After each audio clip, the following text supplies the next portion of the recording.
Welcome to a fireside reading of David Copperfield by Charles Dickens, Chapter 13, Part 2.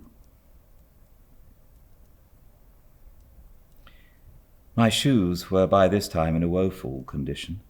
The soles had shed themselves bit by bit, and the upper leathers had broken and burst, until the very shape and form of shoes had departed from them. My hat, which had served me for a nightcap, too, was so crushed and bent that no old, battered, handleless saucepan on a dunghill need have been ashamed to vie with it. My shirt and trousers, stained with heat, dew, grass, and the Kentish soil on which I had slept, and torn, besides, might have frightened the birds from my aunt's garden as I stood at the gate. My hair had known no comb or brush since I left London. My face, neck, and hands, from unaccustomed exposure to the air and sun, were burnt to a berry brown. From head to foot, I was powdered almost as white with chalk and dust as if I had come out of a lime kiln.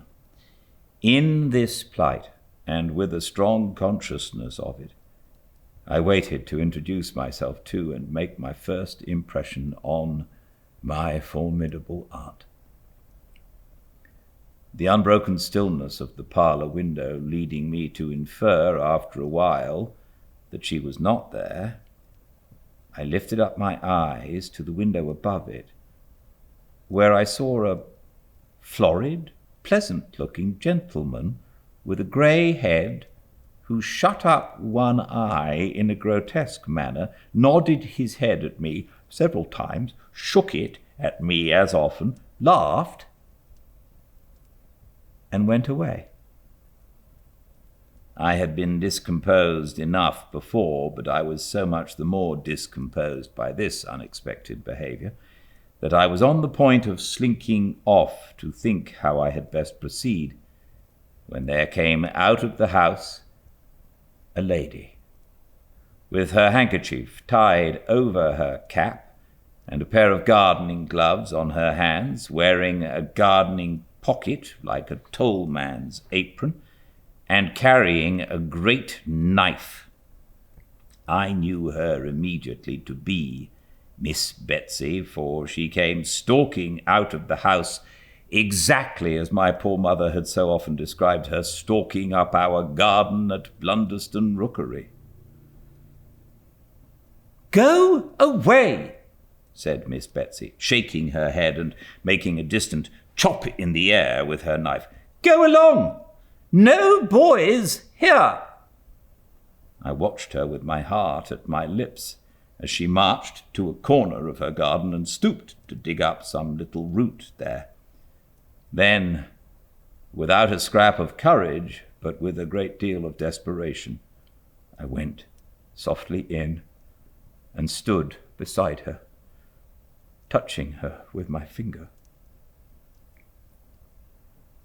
"If you please, ma'am," I began. She started and looked up. "If you please, Aunt." "Eh?" exclaimed Miss Betsy in a tone of amazement I have never heard approached. "If you please, Aunt, I am your nephew." "Oh, Lord," said my aunt, and she sat flat down on the garden path. "I am David Copperfield of Blunderston in Suffolk, where you came on the night when I was born and saw my dear mamma. I have been very unhappy since she died. I have been slighted and taught nothing, and thrown upon myself and put to work not fit for me. It made me run away to you. I was robbed at first setting out, and have walked all the way, and have never slept in a bed since I began the journey." Here my self-support gave way all at once, and with a movement of my hands intended to show her my ragged state and call it to witness that I had suffered something, I broke into a passion of crying, which I suppose had been pent up within me all the week. My aunt, with every sort of expression but wonder discharged from her countenance, sat on the gravel staring at me until I began to cry, when she got up in a great hurry, collared me, and took me into the parlour. Her first proceeding there was to unlock a tall press, bring out several bottles, and pour some of the contents of each into my mouth. I think they must have been taken out at random, for I'm sure I tasted aniseed water, anchovy sauce, and salad dressing. When she had administered these restoratives, as I was still quite hysterical and unable to control my sobs, she put me on the sofa with a shawl under my head and the handkerchief from her own head under my feet, lest I should sully the cover, and then, sitting herself down behind the green fan or screen I've already mentioned, so that I could not see her face, ejaculated at intervals, "Mercy on us," letting those exclamations off like minute guns. After a time, she rang the bell. "Janet," said my aunt, when her servant came in, "go upstairs. Give my compliments to Mr. Dick and say I wish to speak to him." Janet looked a little surprised to see me lying stiffly on the sofa. I was afraid to move, lest it should be displeasing to my aunt, but went on her errand. My aunt, with her hands behind her, walked up and down the room until the gentleman who had squinted at me from the upper window came in, laughing. "Mr. Dick," said my aunt, "don't be a fool, because nobody can be more discreet than you can, when you choose. We all know that, so don't be a fool, whatever you are." The gentleman was serious immediately, and looked at me, I thought, as if he would entreat me to say nothing about the window. "Mr. Dick," said my aunt, "you have heard me mention David Copperfield.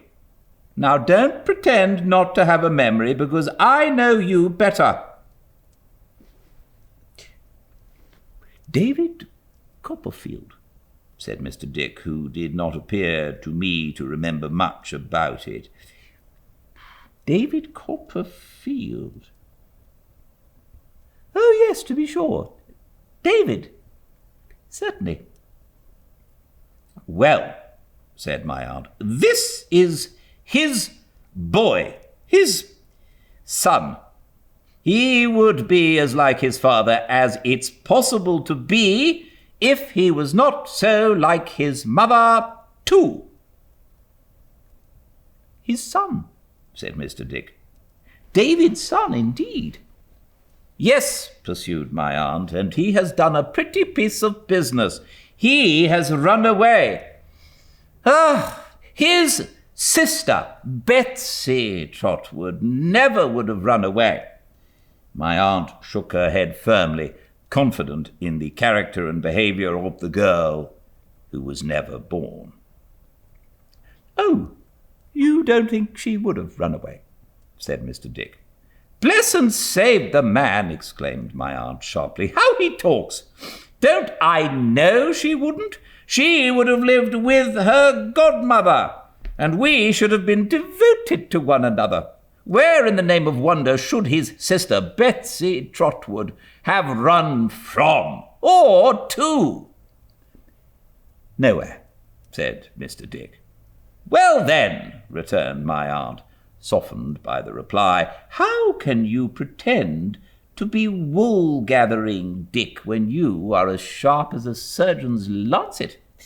Now, here you see young David Copperfield, and the question I put to you is, what shall I do with him?" "What shall you do with him?" said Mr. Dick, feebly, scratching his head. "Oh, do with him? Yes," said my aunt with a grave look and her forefinger held up. "I want some sound advice." "Why, if I was you," said Mr. Dick, considering and looking vacantly at me, "I should—" The contemplation of me seemed to inspire him with a sudden idea, and he added briskly, "I should wash him." "Janet," said my aunt, turning round with a great triumph, which I did not then understand, "Mr. Dick sets us all right. Heat the bath." Although I was deeply intrigued in this dialogue, I could not help observing my aunt, Mr. Dick, and Janet while it was in progress, and completing a survey I had already been engaged in making of the room. My aunt was a tall, hard-featured lady, but by no means ill-looking. There was an inflexibility in her face, in her voice, in her gait and carriage, amply sufficient to account for the effect she had made upon a gentle creature like my mother, but her features were rather handsome than otherwise, though unbending and austere. I particularly noticed that she had a very quick, bright eye. Her hair, which was grey, was arranged in two plain divisions under what I believe could be called a mob cap. I mean a cap, much more common then than now, with side pieces fastening under the chin. Her dress was of a lavender colour and perfectly neat, but scantily made, as if she desired to be as little encumbered as possible. I remember that I thought it in form more like a riding habit, with the superfluous skirt cut off, than anything else. She wore at her side a gentleman's gold watch, if I might judge from its size and make, with an appropriate chain and seals. She had some linen at her throat, not unlike a shirt collar, and things at her wrists like little shirt wristbands. Mr. Dick, as I have already said, was grey-headed and florid. I should have said all about him in saying so, had not his head been curiously bowed, not by age. It reminded me of one of Mr. Creakle's boys' heads after a beating, and his grey eyes, prominent and large, with a strange kind of watery brightness in them that made me, in combination with his vacant manner, his submission to my aunt, and his childish delight when she praised him, suspect him of being a little mad, though if he were mad, how he came to be there puzzled me extremely. He was dressed like any other ordinary gentleman, in a loose grey morning coat and waistcoat, and white trousers, and had his watch in his fob and his money in his pockets, which he rattled as if he were very proud of it. Janet was a pretty, blooming girl of about 19 or 20, and a perfect picture of neatness, though I made no further observation of her at the moment. I may mention here what I did not discover until afterwards, namely, that she was one of a series of protégés whom my aunt had taken into her service expressly to educate in a renouncement of mankind, and who had generally completed their abjuration by marrying the baker. The room was as neat as Janet or my aunt.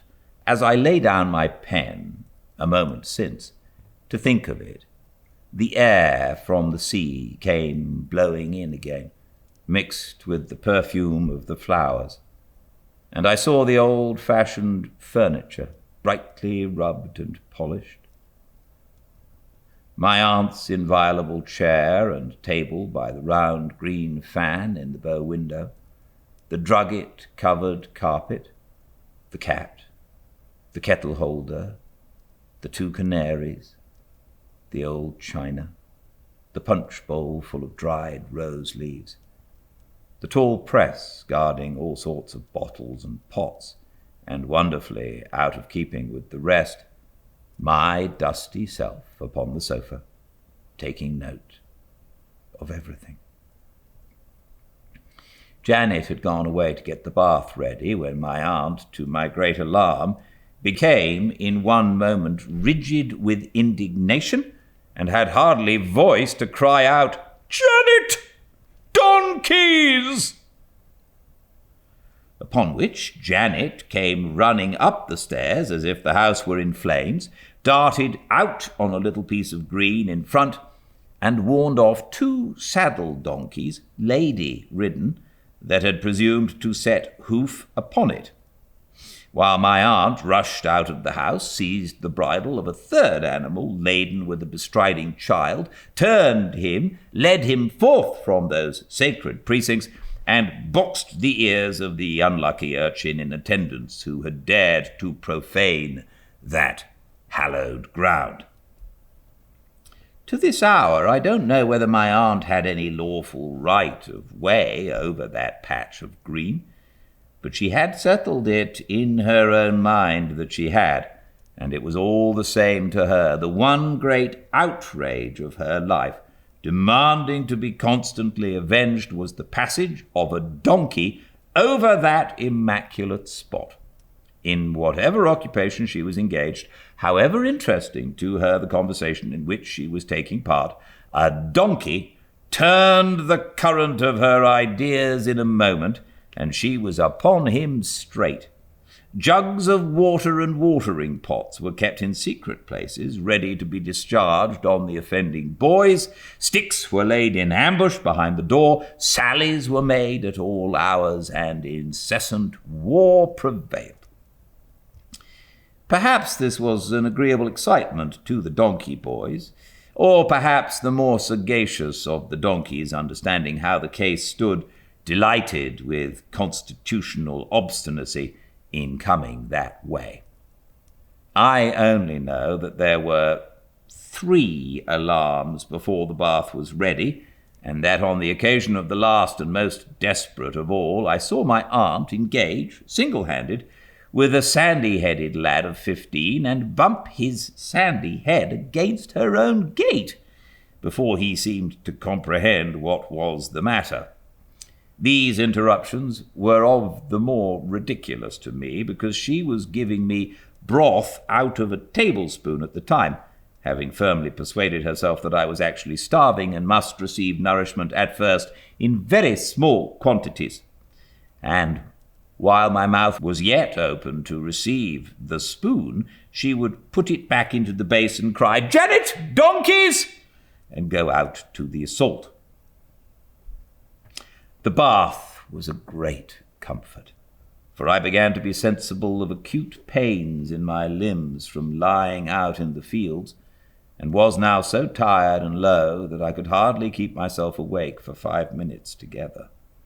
When I had bathed, they, my aunt and Janet, enrobed me in a shirt and a pair of trousers belonging to Mr. Dick, and tied me up in 2 or 3 great shawls. What sort of bundle I looked like, I don't know, but I felt a very hot one. Feeling also very faint and drowsy, I soon lay down on the sofa again and fell asleep. It might have been a dream, originating in the fancy which had occupied my mind so long, but I awoke with the impression that my aunt had come and bent over me, and had put my hair away from my face, and laid my head more comfortably, and had then stood looking at me. The words, "pretty fellow," or "poor fellow," seemed to be in my ears too.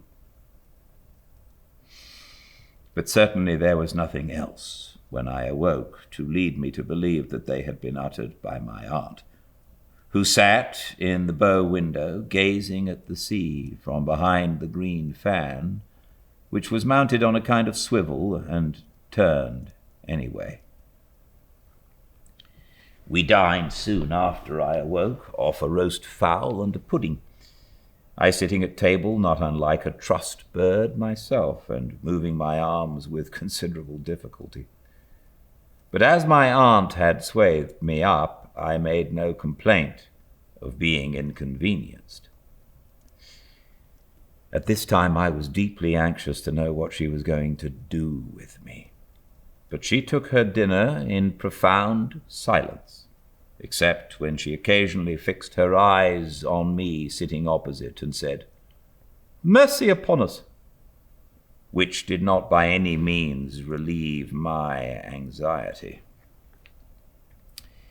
The cloth being drawn and some sherry put upon the table, of which I had a glass, my aunt sent up for Mr. Dick again, who joined us and looked as wise as he could when she requested him to attend to my story, which she elicited from me gradually by a course of questions.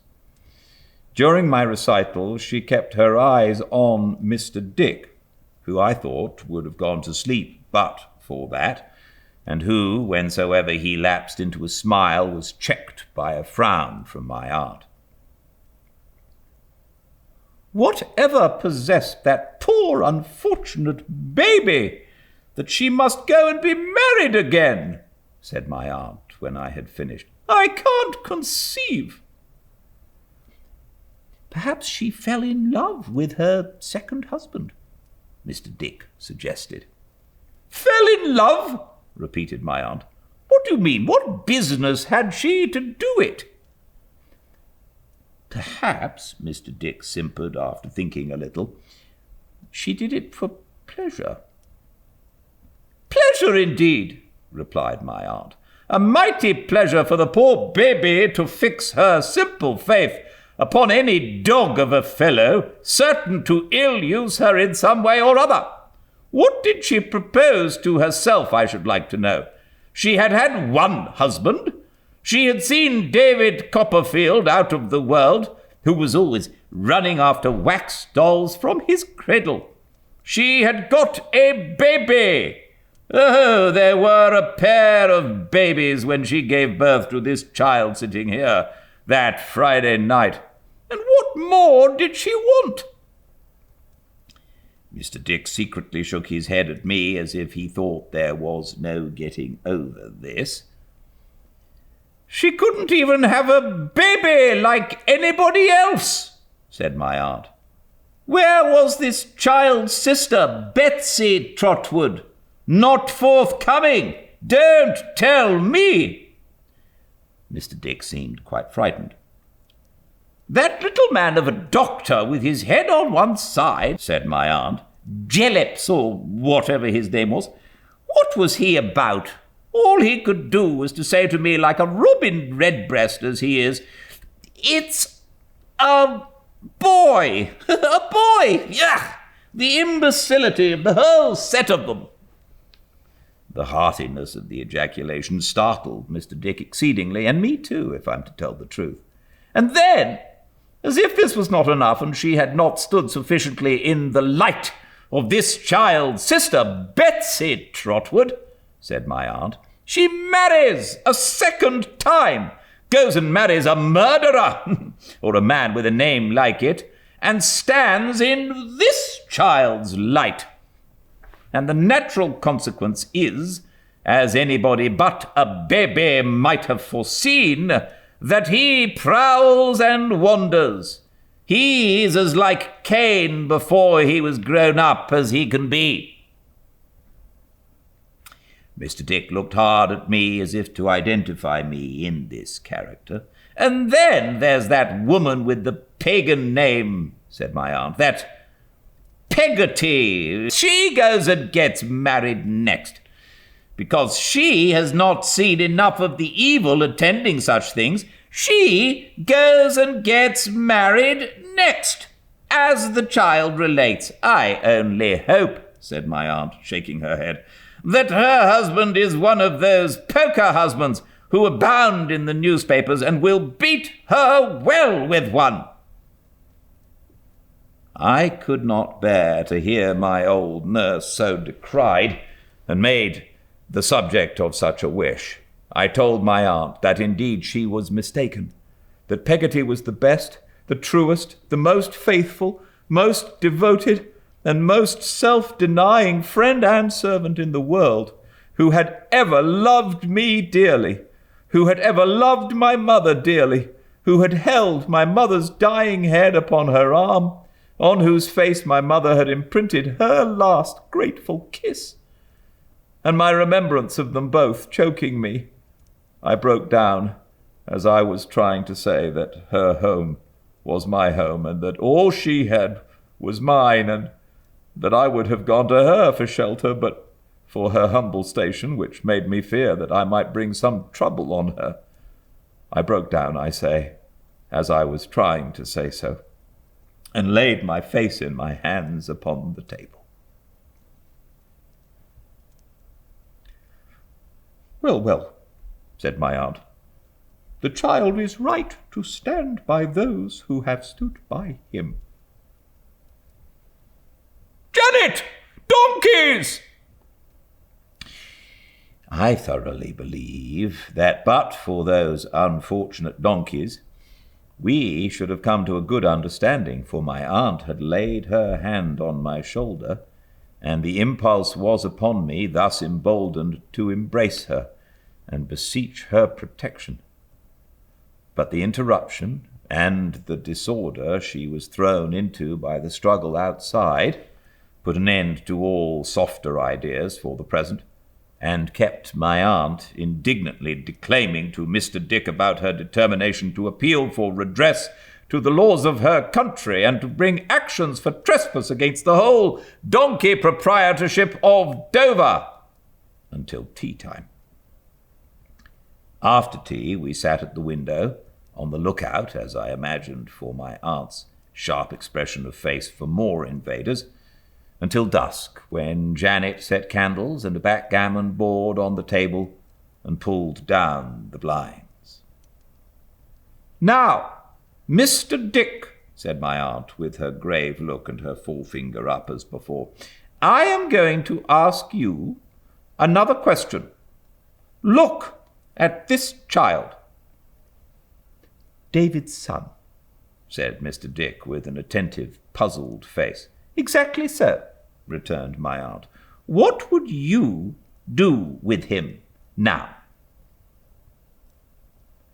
"Do with David's son?" said Mr. Dick. "Aye," replied my aunt, "with David's son." "Oh," said Mr. Dick. "Yes, do with. I should put him to bed." "Janet!" cried my aunt, with the same complacent triumph that I had remarked before, "Mr. Dick sets us all to rights. If the bed is ready, we'll take him up to it." Janet reporting it to be quite ready, I was taken up to it, kindly, but in some sort like a prisoner, my aunt going in front and Janet bringing up the rear. The only circumstance which gave me any new hope was my aunt's stopping on the stairs to inquire about a smell of fire that was prevalent there, and Janet's replying that she had been making tinder down in the kitchen of my old shirt. But there were no other clothes in my room than the odd heap of things I wore, and when I was left there with a little taper which my aunt forewarned me would burn exactly 5 minutes, I heard them lock my door on the outside. Turning these things over in my mind, I deemed it possible that my aunt, who could know nothing of me, might suspect I had a habit of running away, and took precautions, on that account, to have me in safe keeping. The room was a pleasant one, at the top of the house, overlooking the sea, on which the moon was shining brilliantly. After I had said my prayers, and the candle had burnt out, I remembered how I still sat looking at the moonlight on the water, as if I could hope to read my fortune in it, as in a bright book, or to see my mother with her child coming from heaven along that shining path, to look upon me as she had looked when I last saw her sweet face. I remember how the solemn feeling with which at length I turned my eyes away yielded to the sensation of gratitude and rest which the sight of the white curtained bed, and how much more the lying softly down upon it, nestling in the snow-white sheets, inspired.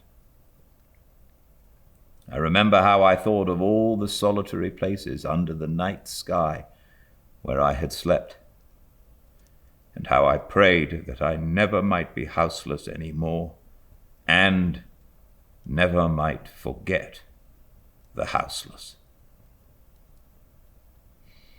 I remember how I seemed to float then down the melancholy glory of that track upon the sea, away into the world of dreams.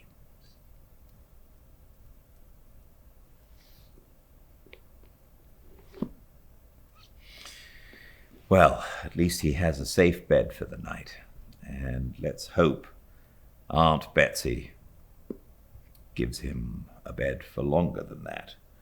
We will find out tomorrow.